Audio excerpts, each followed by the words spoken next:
এক লোকের মৃত্যু হয়ে গেল। যখন তার জ্ঞান ফিরল, তখন সে দেখল স্বয়ং ভগবান হাতে একটি ব্যাগ নিয়ে তার কাছে আসছেন। এসেই ভগবান বলছেন, পুত্র, চলো, এখন সময় হয়ে গেছে।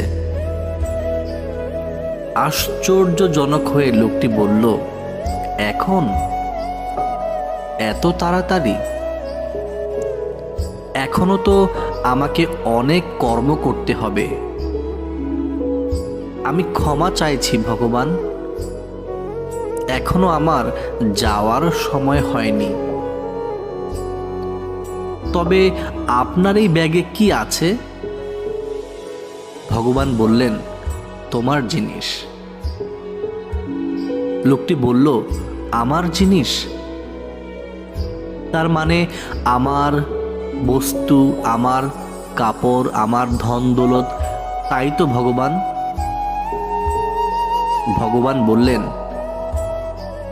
এই বস্তুগুলি তোমার নয়, এগুলি তো পৃথিবীর সম্বন্ধীয় জিনিস। লোকটি বলল, তাহলে এই ব্যাগে কি আমার স্মৃতি আছে? ভগবান বললেন, এটা তো কখনোই তোমার ছিল না, এটা তো শুধুমাত্র সময়েরই ছিল। লোকটি বলল, তাহলে এতে আমার পরিবার আর বন্ধুদের স্মৃতিই থাকবে। ভগবান বললেন, ক্ষমা করো পুত্র, এরা তো কখনোই তোমার ছিল না। তারা হলো তোমার জীবনের চলার রাস্তায় দেখা হওয়া পথিকের মতো। লোকটি বলল, তাহলে তো আমি নিশ্চিত যে এই ব্যাগে আমার শরীরটাই থাকবে।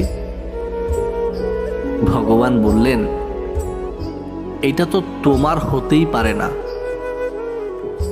কারণ এই শরীর হলো চিতার ভস্ম মাত্র। লোকটি বলল, ভগবান, তাহলে কি এটাতে আমার আত্মা আছে?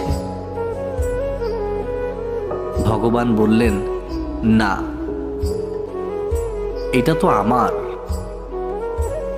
এবার লোকটি ভয়ভীত হয়ে ভগবানের হাত থেকে ব্যাগটি নিয়ে খুলে দেখল সেই ব্যাগটি খালি। তখন লোকটি চোখে জল এসে গেল এবং বলল, হে ভগবান, আমার কাছে কি কখনো কিছু ছিল না?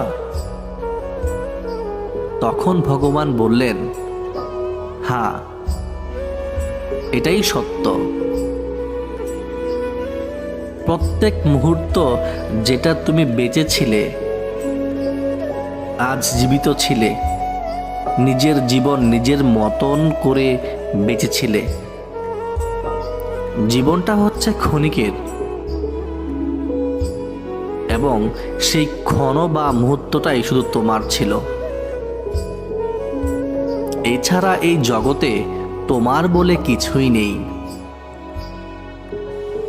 তাই ভগবত ভক্তজন সব সময় হাসি খুশি থেকে প্রভুর নাম জপ ও কীর্তন করবেন।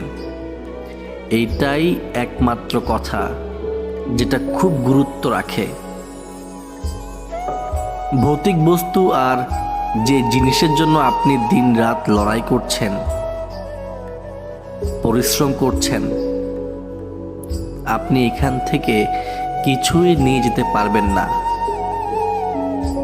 এটাই সত্য, এটাই বাস্তব। তাই ভবসাগর পাড়ি দিতে হলে এই দুর্লভ মানব জীবনে হরিনাম সংকীর্তন করতে হবে, সাধু সঙ্গ করতে হবে, ভগবানের সেবায় নিজেকে উৎসর্গ করতে হবে, তবেই মুক্তি মিলবে।